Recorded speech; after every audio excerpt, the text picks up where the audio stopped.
Everybody, or good afternoon, depending on what time of day you're watching this. My name's Stephen Bryan. I'm Dean of Admissions for GovSales University. Very excited.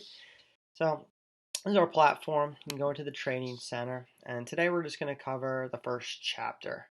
A lot of great content actually created by our founder, CEO, GovSpend.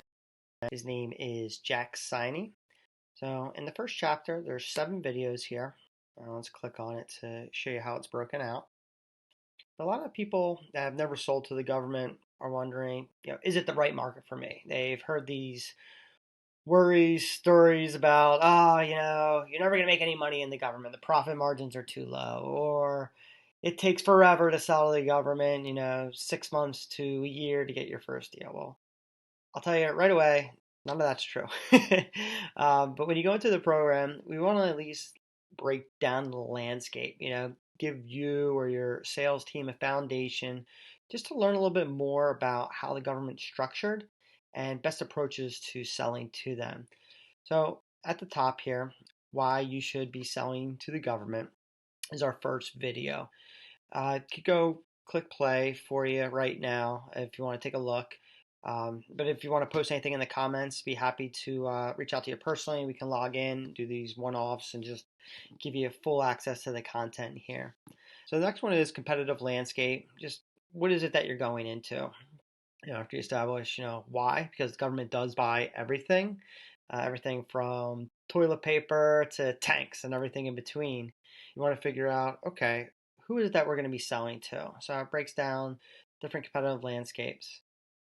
Now, video 3 is one of my favorites, How to Win Deals in Days, debunks that myth of taking 6 months to a year to get a government sale, depending on dollar thresholds.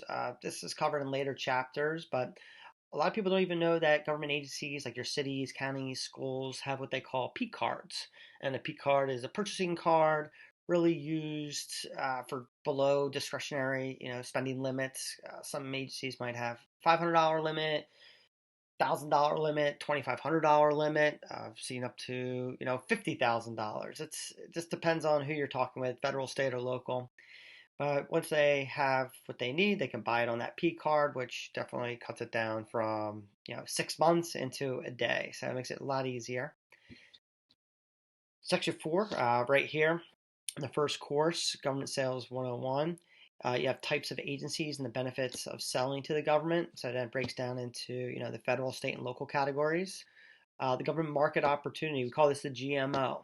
This is great if you sell iPad cases or protection covers, and you're thinking, okay, how many iPad cases do the government in whole purchase throughout the year? And you could look and see, okay, in 2019 there was over $1 million. I'm currently selling $1,000 to my local school, so that shows that you have a lot of room for growth. People are buying what you sell; they're just not buying from you, and that's okay. They just don't know about you. So we go into different parts throughout later on the course on how to market and position yourself. And then 6 and 7, this really goes into those myths about selling to the government. Thanks so much for watching. Again, if you want to log in, take a look, please just give me a shout. I'd be happy to help you out the best I can. Again, my name is Stephen Bryan with GovSales University. Thanks so much. Bye-bye.